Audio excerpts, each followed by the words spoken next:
एक साथ एक स्वर में, आंखें बंद, कमर सीधी, और जो भी डिस्टरबेंस है उन सबको हटा दे। एकांत स्थान पर बैठे और कोई भी गोष्ठी लेटे हुए या इधर उधर घूमते हुए अटेंड ना करें। डायरी पेन लेकर के बैठे, पूरी एकाग्रता के साथ अटेंड करें। गायत्री महामंत्र एक साथ एक स्वर में।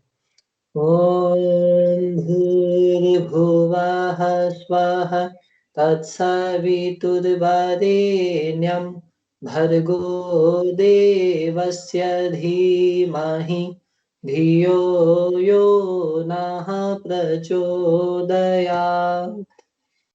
अगली बार से अपन देखेंगे, यदि स्काइप में दिक्कत आती है तो गूगल मीट है, वो भी काफी अच्छा एप्लीकेशन है, तो या तो गूगल मीट के थ्रू करेंगे, जैसा भी होगा देखते हैं अगली बार से क्या रहता है। आज की गोष्ठी का जो अपना विषय है वो है खुद को विभक्त होने से बचाएं। और जो भी बहुत ही महत्वपूर्ण विषय है, और हम में से ज्यादातर लोग ये गलती करते हैं, और ये विषय उन लोगों को ज्यादा समझ में आएगा जो पहले से थोड़ा खुद पर काम कर रहे हैं कि हम क्या सोच रहे हैं, हम में कितनी नेगेटिविटी भरी हुई है, उसको सकारात्मकता में कैसे बदला जाए, या कब कब हमारे अंदर कोई एक पलड़ा, चाहे वो अच्छाई का हो या बुराई का हो, वो हावी रहता है, और कब हम पे कोई दूसरा पलड़ा भारी रहता हो। इन सबको बैलेंस कैसे करना है, और हम कैसे अपने अंदर से दो भागों में बढ़ते जा रहे हैं, अपने आप को एक नहीं कर पा रहे, इन सब पे आज हमारी गोष्ठी, इन सब पे हम चर्चा करेंगे। हम सब जानते हैं कि संगठन में शक्ति होती है। जो आदमी संगठित होता है वो ही बड़ा काम कर सकता है। और आप इसको कई तरीके से समझ सकते हैं। बचपन में हमने जो किसान और किसान के जो चार बेटे थे उनकी कहानी सुनी होगी, उसमें भी यही बात थी कि संगठन में एक शक्ति होती है। ऐसे ही मान लो समाज में से किसी बुराई को, कुरीति को हटाना हो, अच्छाई को स्थापित करना हो तो भी संगठन में शक्ति चाहिए। ऐसे ही किसी बुराई की स्थापना करनी हो तो भी संगठन में शक्ति चाहिए। यहाँ तक कि हमारे खुद की बॉडी को भी देखें तो बॉडी हमारी जिस तरीके से काम करती है, बहुत ही गजब संगठन इसके पीछे लगा हुआ है। कैसे हमारे हाथ हमारा खाना जो हम खाते हैं मुंह तक पहुंचाते हैं, जीभ फिर काम करना शुरू करती है, दांत काम करना शुरू करते हैं, गले तक खाना पहुंचता है, और आगे अग्नाशय, लीवर, जो भी है सारे, मतलब छोटे छोटे उत्तक, कोशिकाएं, तंत्र, सब अपना अपना काम करते हैं। इनमें से भी एक, दो, तीन या थोड़े बहुत भी इधर उधर हो जाए तो सारा मामला ही गड़बड़ हो सकता है। सेम चीज लागू होती है, हम और सूक्ष्म में जाएं तो हमारे अंदर विचार संस्थान जो है, मस्तिष्क जो सोचने का काम कर रहा है, बुद्धि है जो निर्णय लेने का काम कर रही है, भावनाएं हैं जो विचारों को अपने हिसाब से चला रही है, या बुद्धि को अपने हिसाब से निर्णय लेने को मजबूर कर रही है। सेम चीज वहां लागू होती है कि हम वहां क्या निर्णय लेते हैं, क्या सोचते हैं, कैसी भावनाएं हमारे ऊपर हावी होती है, कब हम किसको तवज्जो देते हैं। वहां भी एक बहुत बड़ा संगठन काम कर रहा है। बहुत सारी शक्तियां लगी हुई है, धाराएं लगी हुई है जो हमको चलाती है, बैलेंस करके चलती है। और हम क्या करते हैं जिंदगी में, हम ज्यादातर जो भी चीजें देखते हैं, सुनते हैं, समझते हैं, हम अपने अंदर से उसको जज करना शुरू करते हैं, निर्णय लेना शुरू करते हैं, पॉजिटिव या नेगेटिव सोचना शुरू करते हैं।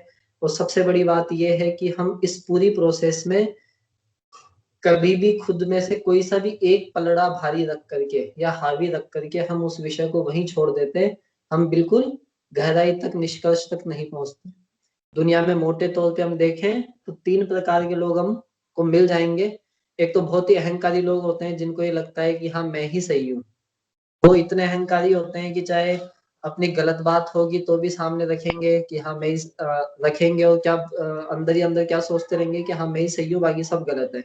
और चाहे उनकी बात पिट भी जाएगी, गलत साबित हो जाएगी, तो वहां से उठ करके आ जाएंगे, फिर दूसरी जगह अपनी बात रखना शुरू कर देंगे, नेतागिरी करना शुरू कर देंगे। उनके अंदर एक कूट कूट करके भरा हुआ है कि हाँ मैं ही सही हूँ, बाकी सब गलत है। दूसरे प्रकार के लोग कैसे होते हैं, जो उल्टा सोचते हैं, यानी वो हमेशा दूसरों को सही मानते हैं।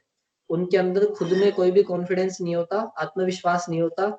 जब भी कोई मुद्दा आएगा उनको हमेशा यही चीज लगती है कि दूसरे सही है और हम ही गलत है। ये वाली चीज भी कम बहुत लोगों में काम करती है। जो कमजोर लोग होते हैं, हीन भावना से ग्रसित होते हैं, उनके अंदर ज्यादातर ये चीज चलती रहती है कि हाँ दूसरे तो सही है और मैं गलत हूँ। वो एक के पास बैठेंगे, उसने कोई राय दी कि ये वाला कोचिंग इंस्टीट्यूट ज्वाइन करना चाहिए, या इस बुक से पढ़ना चाहिए, या इस मेथड से पढ़ाई करनी चाहिए, उनको लगेगा हाँ यार ये आदमी सही कर रहा है। दूसरे के पास जाएंगे, दूसरा अपना ज्ञान देगा, तो उसको वहां जाकर के लगेगा कि नहीं यार ये आदमी सही कर रहा है।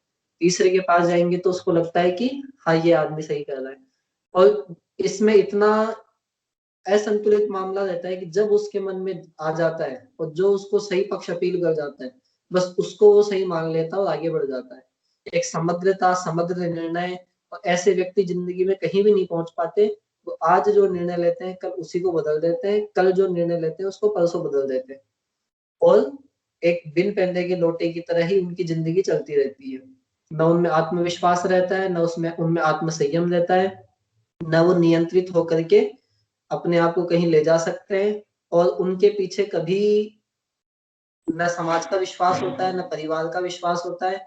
और आपने खुद ने भी देखा होगा, जो बहुत ही इम्बैलेंस लोग रहते हैं, चाहे आपने खुद ने अपनी जिंदगी में कोई डिसीजन लिए हो, कोई कोर्स सेलेक्ट करने से रिलेटेड, कहीं रहने से रिलेटेड, या शादी करने के लिए लड़की पसंद करने से रिलेटेड, यदि आपके निर्णय बार बार बदलते रहते हैं, या कभी एक से इन्फ्लुएंस हो रहे हैं, कभी दूसरे से हो रहे हैं, कभी तीसरे से हो रहे हैं, तो आप पे आपका परिवार ही विश्वास नहीं करता, आपका खुद का विश्वास भी अपने से उड़ जाता, और हीन भावना से ग्रसित हो जाते हो।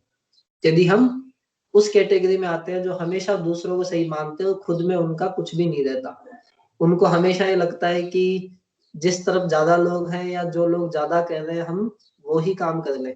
मेरे कुछ मित्र हैं जो भी सीए बने थे, उनमें से ज्यादातर का यही असमंजस चल रहा है कि सीए बनने के बाद क्या करें।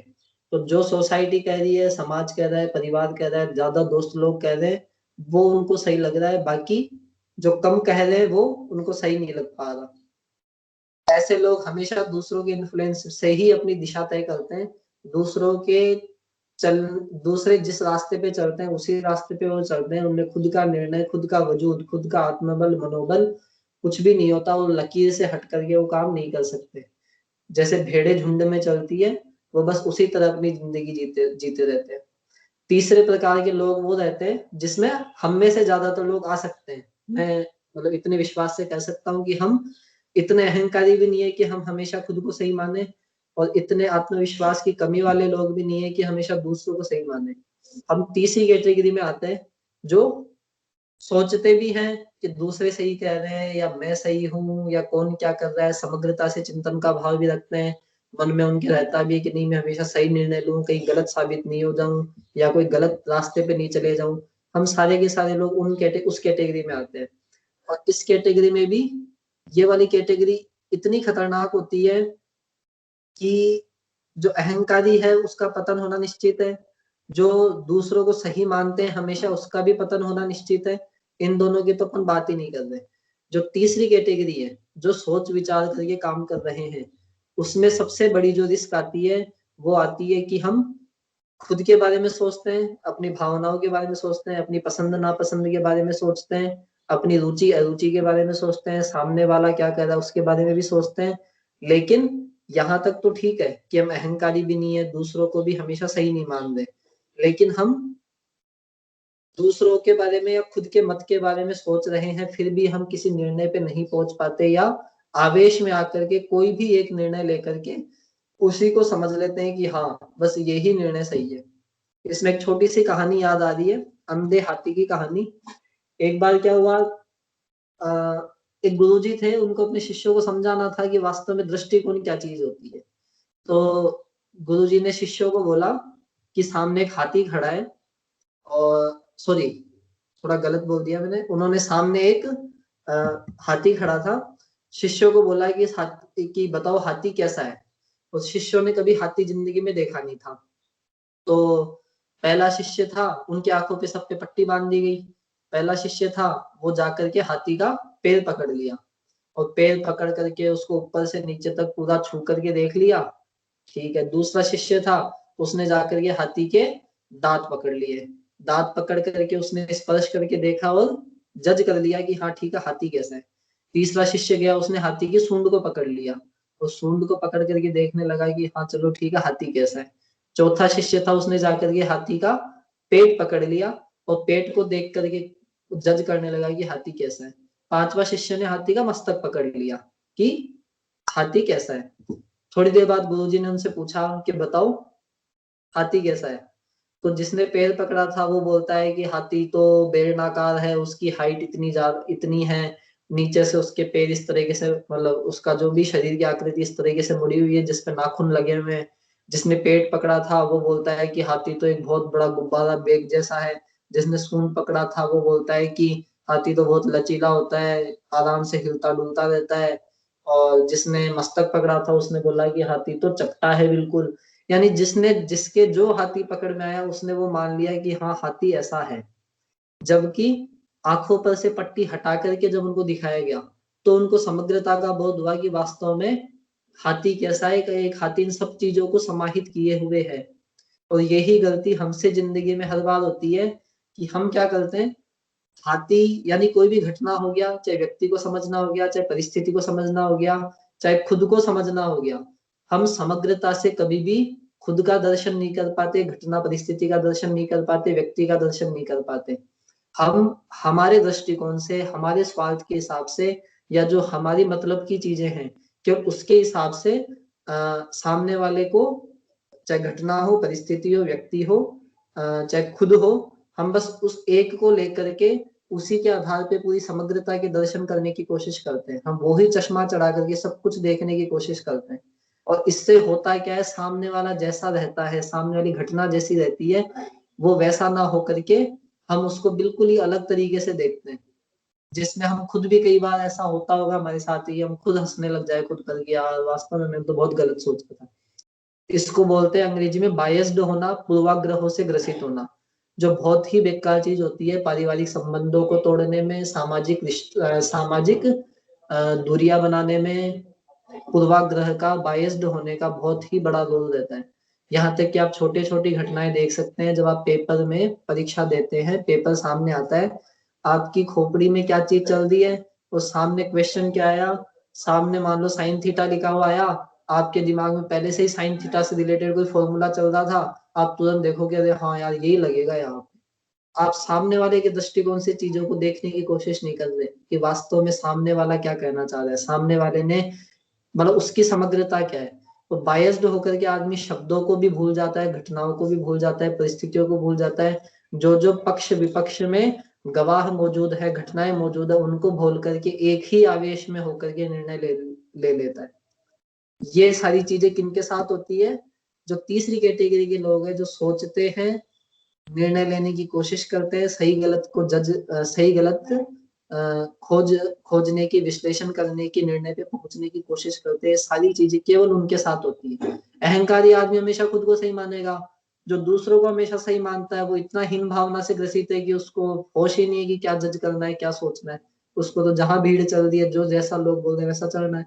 ये तीसरी वाली गलती होती है हम लोगों के साथ, जो सोचते हैं, विचारते हैं, विश्लेषण करते हैं, निर्णय पे पहुंचने की कोशिश करते हैं, केवल गलत निर्णय ले लेते हैं। किस कारण से, कि हम बायस्ड होकर के सोचते हैं, पूर्वाग्रहों से ग्रसित होकर के सोचते हैं, चश्मा चढ़ा करके सोचते हैं, अपने दृष्टिकोण को हम सुधार नहीं पाते। और इसमें जो सबसे बड़ी चीज काम करती है वो ये है कि हम शांति से बैठ करके नहीं सोचते। हम यदि शांति से बैठ करके सोचना शुरू करें तो ये सारी दिक्कतें हो ही नहीं। आप में से जिन्होंने भी गोष्ठी अटेंड करी थी पहले वाली, जिसमें चिंतन के लेख के बारे में बताया गया था कि विचार शक्ति को कैसे नियंत्रित करना है, आपको डेली आधी घंटा चिंतन करने के लिए बैठना चाहिए, ऐसा इन सब विषयों के बारे में चर्चा हुई थी। उन गोष्ठियों में बताया था कि हमको एकांत में बैठ करके चिंतन करना है। हमारा अंदर के ढांचे में सबसे पहले तो आता है शरीर। शरीर का मतलब जो बाहर देखने का काम कर रहा है, जो बाहर दुनिया को दिख रहा है, वो शरीर है।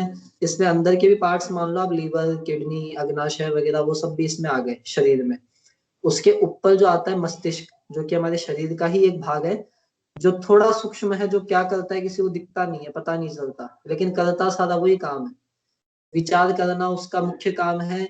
चोरी करने का विचार हमारा मस्तिष्क करेगा, लेकिन चोरी कौन करता है, हाथ करता है। डंडे पड़ेंगे तो किसके पड़ेंगे, मस्तिष्क के नहीं पड़ेंगे, डंडे पड़ेंगे हाथ के पड़ेंगे, और चोट कहाँ पहुंचेगी, मस्तिष्क को पहुंचेगी। तो मस्तिष्क थोड़ा सूक्ष्म में चले गए, सूक्ष्मीकरण हो गया, विचार स्तर पे पहुंच गए। थोड़ा और उससे अंदर जाते हैं तो आता है बुद्धि। बुद्धि क्या काम करती है? स्टोरेज डिवाइस है, पेन ड्राइव है, हार्ड डिस्क है, हमारी बॉडी की सारी घटनाएं, सारे अनुभव, सारी परिस्थितियां, सुख दुख, सारे संस्कार, सब कुछ इसमें स्टोरेज रहते हैं बुद्धि में। बुद्धि अपने अंदर बहुत सारा खजाना लेकर के घूमती रहती है।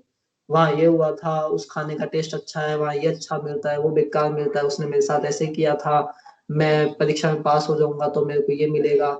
यानी अच्छे बुरे सारे अनुभव, सब कुछ बुद्धि के पास स्टोरेज रहते हैं। उसके थोड़ा सा ऊपर चलेंगे तो आता है मन। मन क्या काम करता है? मन भावनाओं का काम करता है, भावनाओं का उद्गम स्रोत है, जहां से फीलिंग्स, इमोशंस, वो सारी की सारी मन के ऊपर, मन जहां रहता है वहां से सारी की सारी प्रवाहित होती है। उसके अंदर आते हैं संस्कार। संस्कार मतलब हैबिट्स, आदतें, जो जाने अनजाने, चाहे अनचाहे, हमारे अंदर से ऑटोमेटिक ही चलते रहते हैं, उसको कहते हैं संस्कार। जैसे मान लो सुबह ले हमारी आंख खुल गई, लेकिन ऑटोमेटिक अंदर से विचार आया, थोड़ी देर भी तो और सो जाते हैं, यानी हमारे संस्कार ही आलस्य के हैं। आलस्य के संस्कार है जो हमको ऑटोमेटिक तुरंत ये विचार दे रहे हैं। मान लो हम सो रहे हैं, सोते सोते हमको शेर दिख गया सपने में, उस सपने में शेर दिखते ही हम डर गए, यानी अंदर हमारे कायरता के संस्कार है कि सपने में शेर दिखा है, उसमें ही हम डर गए। तो संस्कार उसके अंदर की स्टेज हो गई। इन सारी चीजें जो भी है, मस्तिष्क हो गया, बुद्धि हो गया, मन हो गया, संस्कार हो गया, ये सारे के सारे हमेशा काम करते रहते हैं, एक साथ काम करते रहते हैं। कोई भी घटना आई, कोई भी परिस्थिति आई, एक्टिवेट रहते हैं चारों पांचों चीजें हमेशा। अब हम क्या गलती करते हैं, जैसे ही कोई मान लो घटना आई, दोस्त ने बोला है कि यार चल फिल्म देखने चलते हैं, तो आप क्या सोचोगे कि नहीं यार पढ़ाई करनी है, नहीं जाना चाहिए, समय का हमको सदुपयोग करना है, ठीक है। मन में विचार आया कि यार क्या समय का सदुपयोग, जिंदगी मौज मस्ती के लिए मिली है, थोड़ा सा तो घूम फिर लेते हैं, मजे मार लेते हैं, मौज मस्ती कर लेते हैं। आपने भी क्या किया फिर? विवेक से सोचा, विवेक ने बोला नहीं परीक्षा है, पढ़ाई है, नहीं करना है, और आपने क्या किया, आपने उस चीज को दबा दिया कि फिल्म देखने नहीं जाना, मेरे को बस पढ़ाई करनी है।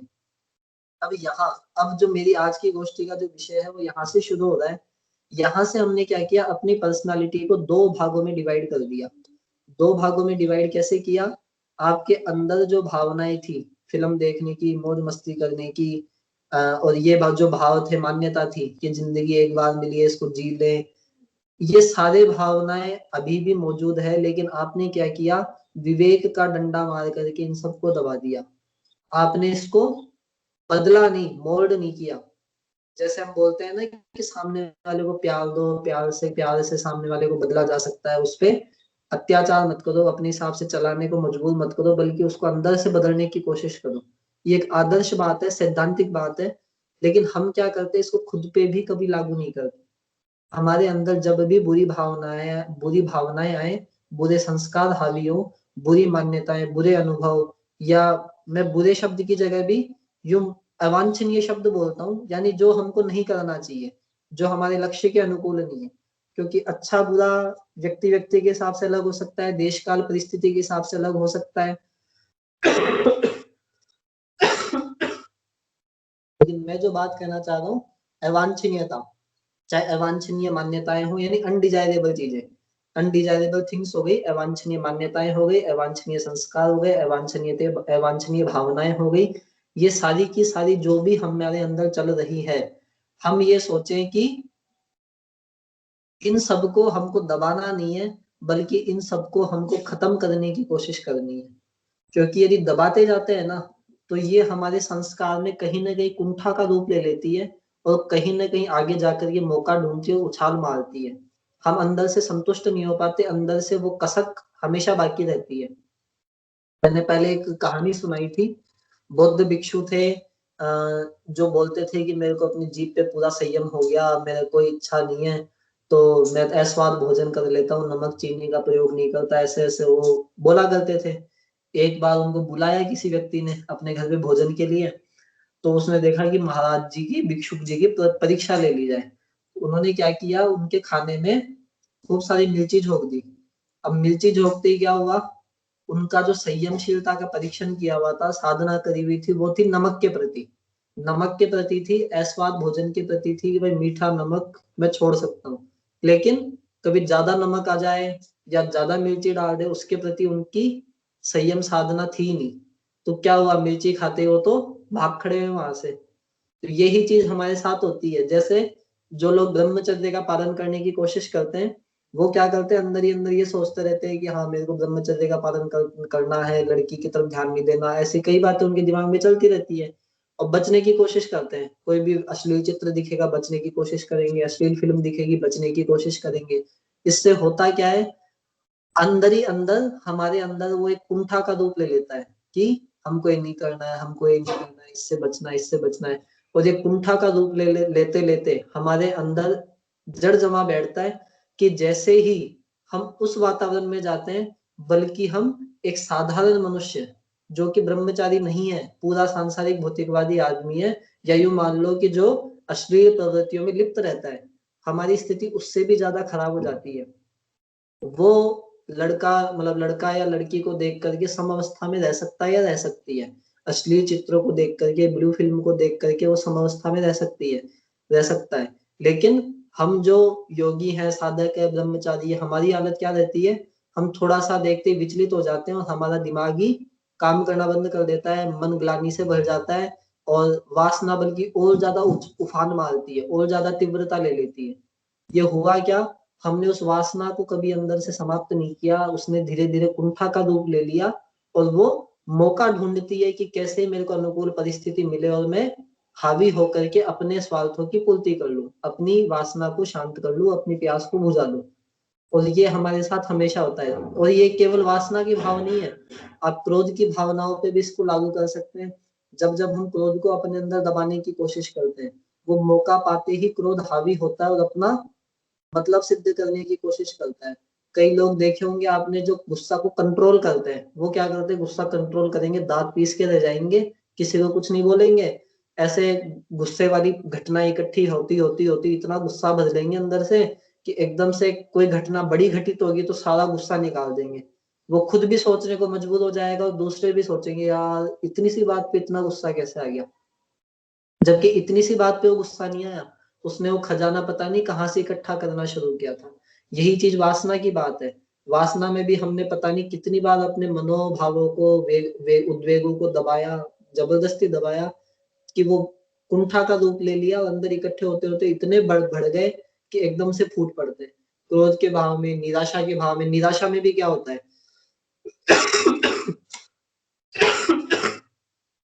आपके अंदर निराशा का भाव आया कि मैं क्या करूंगा, मैं कुछ भी नहीं कर सकता, मैं किसी लायक नहीं हूँ, मैं फेल हो रहा हूँ। और आप क्या कर रहे हो, जबरदस्ती अपने आप को बूस्ट करने की कोशिश कर रहे हो। अरे यार तू ऐसे कर सकता है, तेरे को करके दिखाना है, देख उसने ऐसा कर लिया, तो लक्ष्य को प्राप्त करके रहेगा, तेरे को बड़ा आदमी बनना है। अब हो क्या रहा है, एक तरफ वो निराशा का भाव है और एक तरफ आप उसको पॉजिटिव फोर्स करने की कोशिश कर रहे हो। यहीं से आप अपने आप को दो भागों में बांट देते हो, अपने व्यक्तित्व को दो भागों में डिवाइड कर देते हो। यहाँ से आपकी ताकतें बढ़ जाती है। एक ताकत तो वो जो बुरी भावनाएं, अवांछनीयता है वो, और एक है पॉजिटिव फोर्सेज। पॉजिटिव फोर्सेज हमेशा नेगेटिव फोर्सेज को दबाने की कोशिश करती है, उसको दमन करने की, दबाने की, उसकी नहीं चढ़ने देने की कोशिश करती है। और पॉजिटिव फोर्सेज हावी होकर के अपना काम निकालती रहती है। और कई बार क्या रहता है, जब वो पॉजिटिव फोर्सेज काम नहीं करती या नेगेटिव फोर्सेज जितनी ज्यादा हावी हो जाती है, तो पॉजिटिविटी तो दब जाती है और नेगेटिविटी हावी होकर के अपना मतलब सीधा कर लेती है। और कई बार हम ऐसी घटनाएं कर लेते हैं कि आप खुद देखोगे यार मैं तो इतना अच्छा आदमी था, या दुनिया देखेगी तो इतना अच्छा आदमी था, इसने ऐसे काम कैसे कर लिया। तो हमको क्या करना है, अपने अंदर की जो नेगेटिव फोर्सेज हैं, नकारात्मकताएं हैं, अनडिजायरेबल थिंग्स हैं, अवांछनीयताएं हैं, उनको हमको दबाना नहीं है। जो मोटा सार है आज की गोष्ठी का, वो ये है कि हमारे अंदर जो भी नेगेटिविटी है उसको हमको दबाना नहीं है। क्योंकि दबाना कोई परमानेंट सॉल्यूशन नहीं है। दबाने से आप अपने अंदर ड्यूल पर्सनालिटी का, ड्यूल कैरेक्टर का निर्माण करते हैं। एक अच्छा व्यक्तित्व जो आप समाज के सामने प्रदर्शित करना चाहते हैं, और एक बुरा व्यक्तित्व जो कहीं ना कहीं आपके अंदर छिपा बैठा है। और वो बुरा व्यक्तित्व आपको वापस से कहीं ना कहीं टॉर्चर करेगा, दबाएगा, प्रेशराइज करेगा, और कहीं ना कहीं बाहर आएगा ही आएगा। चाहे नींदों में आए, चाहे बंद कमरों में आए, सपने में आए, या फिर कई आपने सामाजिक प्रतिष्ठित लोग देखे होंगे जो अपने व्यक्तिगत और पारिवारिक जीवन में इतने कुंठा से भरे हुए रहते हैं, बहुत डिप्रेशन में जीते हैं और स्टेज पे जाकर के मालाएं पहनते हैं। और ये आप फिल्मी दुनिया में, बॉलीवुड की दुनिया में सबसे ज्यादा देख सकते हो। वो एक्टिंग करेंगे तो ऐसे खिलखिलाएंगे, हंसेंगे, जैसे जिंदगी की सारी खुशी, सारा आनंद उनके पास ही है। लेकिन अंदर ही अंदर उनकी देखोगे तो जिंदगी डिप्रेशन, तनाव से भरी हुई है, क्योंकि उन्होंने अपने आप को खाली नहीं किया। उन्होंने क्या किया, अपने अंदर की निराशा को कहीं ना कहीं एक कोने में दबा रखा है। अपने अंदर की जो वासना है, हताशा है, निराशा है, क्रोध है, आलस्य है, उन सबको कहीं ना कहीं दबा रखा है। हमको क्या करना है, उनके साथ, अपनी बुरी भावनाओं के साथ, अनडिजायरेबल थिंग्स के साथ, नेगेटिविटी के साथ प्रेम से पेश आना है। उसको मोल्ड करने की कोशिश करनी है, उसको बदलने की कोशिश करनी है। जो हम बोलते हैं ना कि सामने वाले को मारना नहीं है, सामने वाले को जीतना है। सामने वाले को मारना नहीं है, सामने वाले को हराना नहीं है, बल्कि सामने वाले को जीतना है। ये वाली भावना होनी चाहिए। ये भाव हम दूसरों के प्रति तो अच्छे से समझ सकते हैं, लेकिन एक बार हम खुद पे इसको लागू करके देखें। जैसे मैं एग्जांपल दे रहा हूँ, मान लो आपके अंदर एक आलस्य का भाव है कि आपसे सुबह नहीं उठा जा रहा। अब आपको क्या करना है, अपने अंदर की पॉजिटिव जो बातें हैं उसको फोर्स नहीं करना कि तेरे को उठना है, जल्दी जल्दी उठना है, तेरे को ये काम करना है, जल्दी उठेगा तो तेरे को ये हो जाएगा, ऐसे नहीं करना। आप अपने अंदर की जो नेगेटिविटी है, मन ने बोला कि यार थोड़ी देर और सो जाते हैं, आप मन से पूछो कि क्या होगा ज्यादा सोने से। मन बोलेगा कि यार मजे आ रहे हैं, ठंड के दिन है, कंबल ओढ़ रखी है। तो मन से पूछो कि मजे आ रहे हैं, तो मजे लेकर के क्या मिलेगा। मन बोलता है यार मजे आएंगे बस, और क्या मिलेगा, सोएंगे आराम से, संडे का दिन है, 2-3 घंटे लेट उठ जाएंगे, क्या फर्क पड़ता है। फिर मन से पूछो कि समय की एक एक मिनट कीमती होती है क्या, यदि 2 घंटे उठ जाएंगे तो इतने काम कर लेंगे, उसके बाद जो खुशी मिलेगी वो खुशी ज्यादा महत्वपूर्ण है या सोने से ज्यादा खुशी जो मिलेगी वो महत्वपूर्ण है। फिर मन कुछ तर्क देगा।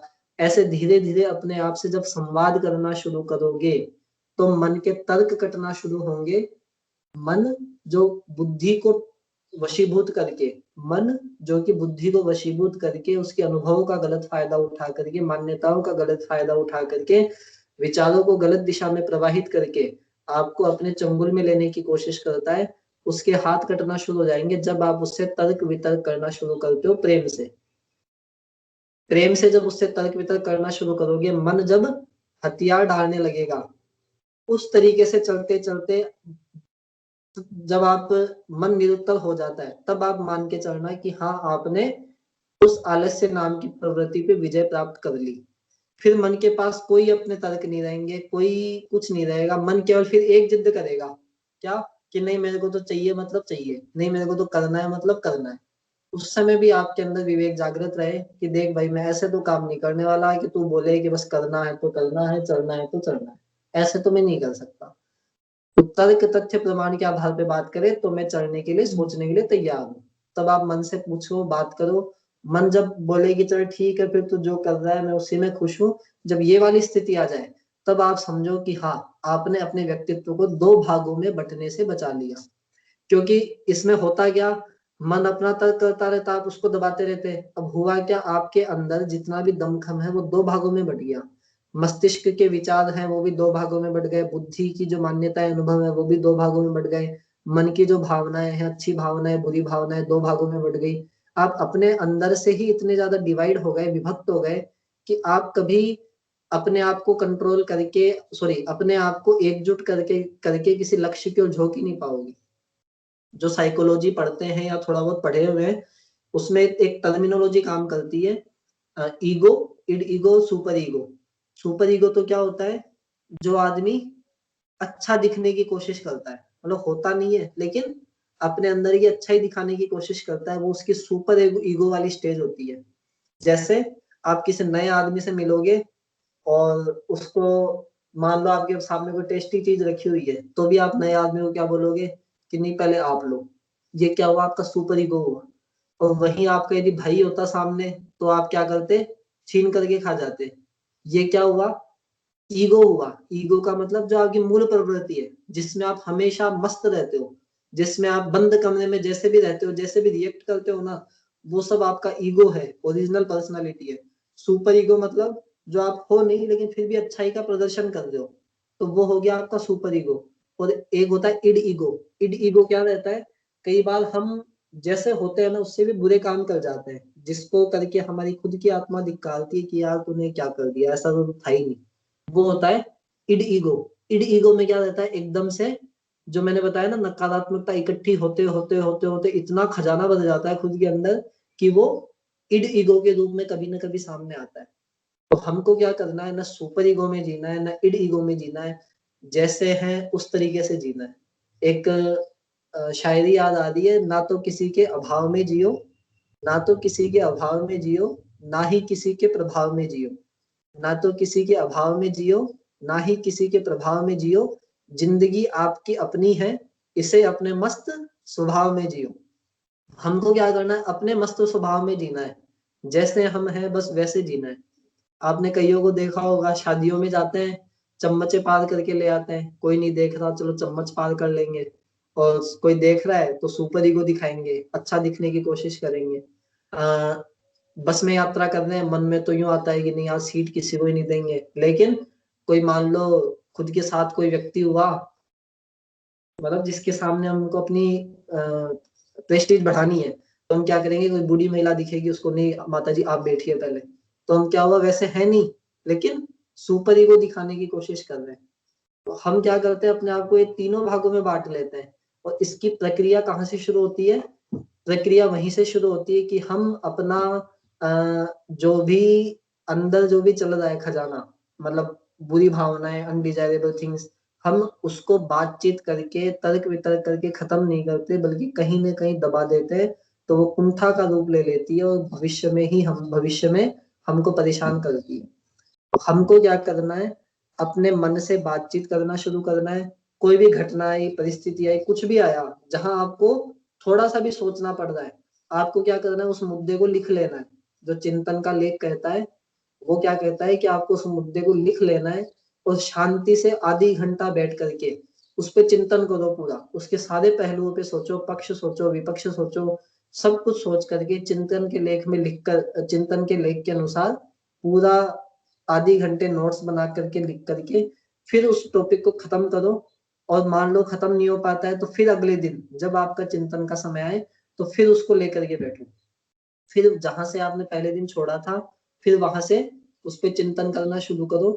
जब आप सोचते सोचते, तर्क वितर्क करते करते, विश्लेषण करते करते, एनालिटिकल स्किल्स डेवलप होते होते आप बिल्कुल सही ढंग से निष्कर्षों पे पहुंचोगे, तो आप मानो कि आप अपने अंदर से 2 या 3 भागों में बटोगे नहीं, आप जैसे हो बिल्कुल वैसे ही रहोगे और मस्त रहोगे। नहीं तो होगा क्या, अंदर से घुटे हुए, टेंशन में परेशान नजर आओगे। तो हमको बस सिंपल सा काम करना, अपने आप को बंटने से बचाना है, अपने आप को विभक्त होने से बचाना है, अपने आप को आ, मन अलग भाग रहा है, मस्तिष्क अलग भाग रहा है, बुद्धि अलग भाग रही है, इससे बचाना है। अपने मन से बातचीत करनी है, उसके तर्कों को सुनना है, प्यार से उसको समझाना है, और मन को साथ लेकर के चलना है। यूं नहीं करना है कि मन तू ऐसा कह रहा है, चल ठीक अब देखता हूँ तू कैसे करता है। इससे हुआ क्या, बट गए हम, मन को हम नियंत्रित करने की कोशिश कर रहे हैं, तोड़ने की कोशिश कर रहे हैं, दबाने की कोशिश कर रहे हैं। तो ऐसे काम हमको नहीं करने। इसमें आप प्रैक्टिकल करोगे तो आपको और कई दिक्कतें आएगी, जो आप धीरे धीरे करते करते अपने आप को मैनेज करने लग जाओगे, कि मैं कैसे अपने मन पे काम कर रहा हूँ, कैसे अपने पर्सनालिटी को विभक्त होने से बचा रहा हूँ। ऐसे कई प्रकार की चीजें जो आप खुद से निष्कर्ष निकालोगे, फिर कोई दिक्कत आती है तो आप मेरे से कंसल्ट कर सकते हो, राय ले सकते हो। तो इसी के साथ मेरा आज का जो गोष्ठी का विषय था वो तो समाप्त हो गया। इसके बारे में कोई प्रश्न हो तो आप थोड़ी देर में भी पूछ लेना। एक अपना यूट्यूब चैनल है, मैं भी ग्रुप पे भी शेयर कर दूंगा, युवा गोष्ठी मैनेजमेंट के नाम से। उस यूट्यूब चैनल पे अपने जो इम्पोर्टेंट युवा गोष्ठियां हुई थी उनके वीडियोस डले हुए हैं, और जो जो महत्वपूर्ण गोष्ठियां होती है उनकी वीडियोस अगले दिन तक या 2-3 दिन में डल जाते हैं। तो आप उस पे भी सब्सक्राइब कर लेना एक बार। और जो लोग नए जुड़ते हैं, जैसे मान लो जिन्होंने पहले की कई गोष्ठियां अटेंड नहीं करी, कि टाइम टेबल का कैसे पालन करना है, विचारों को कैसे नियंत्रित करना है, चिंतन का लेख जो है वो क्या है, और मन कैसे काम करता है, मन को नियंत्रित कैसे करें, स्वाध्याय बुक्स कैसे पढ़नी चाहिए, ऐसी कई चीजें हैं जो उन्होंने अटेंड नहीं करी होगी। तो आप वहां से भी उनको जैसे मान लो 2-3 गोष्ठी अटेंड करा के फिर गोष्ठी में ला सकते हैं। जैसे मान लो किसी को जीवन लक्ष्य के बारे में क्लैरिटी नहीं है, तो यूट्यूब चैनल पे जाकर के उस वाले टॉपिक को देख सकता है। तो मैं उसका लिंक अभी शेयर कर दूंगा ग्रुप पे, वहां से आप देख सकते हैं। एक अपने कुंभ स्नान की योजना चल रही थी, अभी जो हरिद्वार में महाकुंभ चल रहा है, तो बड़े बुजुर्ग हैं, जवान तो फिर भी निकलने लग गए, बड़े बुजुर्ग जो हैं वो कोरोना के कारण भी बाहर नहीं निकल रहे। तो उनके लिए घर घर में ही गंगा जल पहुंचाया जा रहा है। तो जो अपना कार्यालय है गायत्री कुंज आर्य नगर मुरलीपुरा में, वहां से आप गंगा जल निःशुल्क प्राप्त कर सकते हैं। तो जिसको जितना भी बांटना हो अपने गली मोहल्लों में, परिवार में, रिश्तेदार में, यहाँ से ले जाएं। और गंगा जल के साथ अपन बुक्स भी दे रहे हैं निःशुल्क की। बुक्स इसलिए है ताकि गंगा जल से स्नान तो सब कर लेते हैं, अभी पाप धुल जाएंगे, पाप धुल जाएंगे, लेकिन जब तक चिंतन चरित्र आचरण ठीक होगा तो किसी के पाप धुलने वाले नहीं है। तो चिंतन हमारा सुधरे, चिंतन सुधरेगा जब हम अच्छे विचारों को महत्व देंगे, अच्छी किताबें पढ़ेंगे। तो इसके लिए निःशुल्क किताबें भी हैं, वो किताबें भी यहाँ से ले जा सकते हैं। तो जिनको भी लेना हो वो यहाँ से ले ले। और कोई ज्यादा जानकारी हो, समझना हो, तो मैंने ग्रुप पे भी डाले थे पहले मैसेज, फोन करके पूछ सकते हैं। तो अभी की जो गोष्ठी है उसके बारे में यदि किसी को कोई सवाल हो तो पूछ सकते हैं। और इसमें जो ज्यादातर गलती है, जैसे नानू राम जी है, शिवपाल जी हैं, अभिषेक जी हैं, इनको यदि दिक्कत आई हो इस चीज में कि उन्होंने अपने आप को दबाने की कोशिश करी हो, बल्कि मतलब मेरा ये मानना है कि वो उतने ही परेशान हुए होंगे। तो आपको यदि इस बारे में कुछ पूछना हो कि कैसे करके इन चीजों को ठीक करना है, तो आप पूछ सकते हैं एक बार।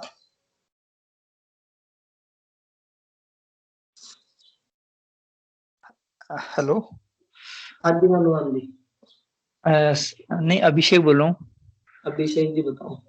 मैं ऐसे कह रहा हूँ, अपने को ऐसे लगता है कि जैसे अपने भाई अपनी सोच का जैसे दायरा बढ़ाए भाई, ऐसे सीमित नहीं सोचे। तो ऐसे भी लगता है ना हम्म। अपने भाई कोई गलत है और उसके लिए अच्छा ही सोचे। तो अपन ऐसे अपन कभी उससे धोखा भी खा जाएंगे फिर। भाई जैसे सरफ है तो वो डंक मारता है, तो अपन को याद रखना चाहिए भाई मार सकता है डंक। तो अपन हम्म। अपन ये सोचते हैं तो नुकसान तो अपना ही होता है।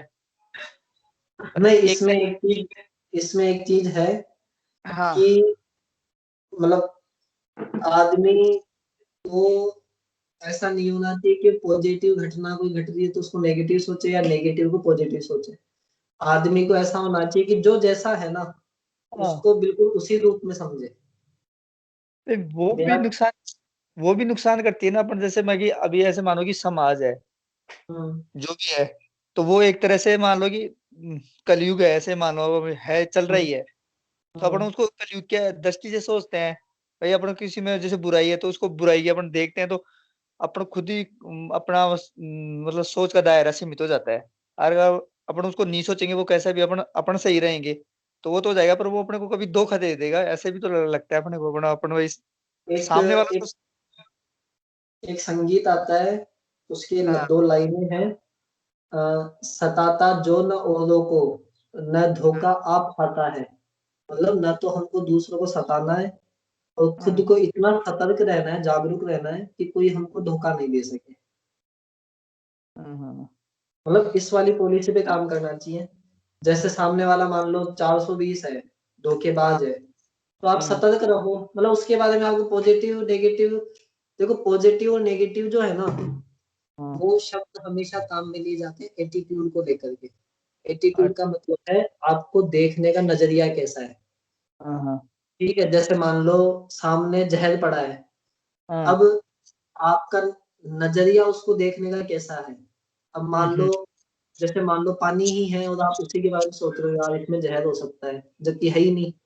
हाँ। यानी आपका जो दृष्टिकोण है ना, वो हाँ। तो रहना चाहिए हमेशा पॉजिटिव। हम्म। ठीक है, सामने वाली घटनाएं परिस्थिति नेगेटिव हो सकती है, पॉजिटिव भी हो सकती है, लेकिन हाँ। जो आपका दृष्टिकोण है ना वो हम्म। हमेशा पॉजिटिव होना चाहिए। और पॉजिटिव होने का मतलब ये नहीं होता कि हम नेगेटिव चीजों को भी सही देखें। पॉजिटिव होने का मतलब ये है कि हमारे अंदर मन में कहीं भी उस चीज को लेकर के अनावश्यक संशय की स्थिति नहीं आनी चाहिए। जो जैसा है उसको उसी रूप में देखें। मेरा पर्सन देखो थोड़ा अलग टाइप है। मैं जैसे जो अपन रहते हैं अपनी कॉलोनी में, उसमें 10 हुँ, आदमी है, तो कभी हुँ। किसी ने किसी दिन कुछ चीटिंग की है, अपना उसको कुछ कह के गए भाई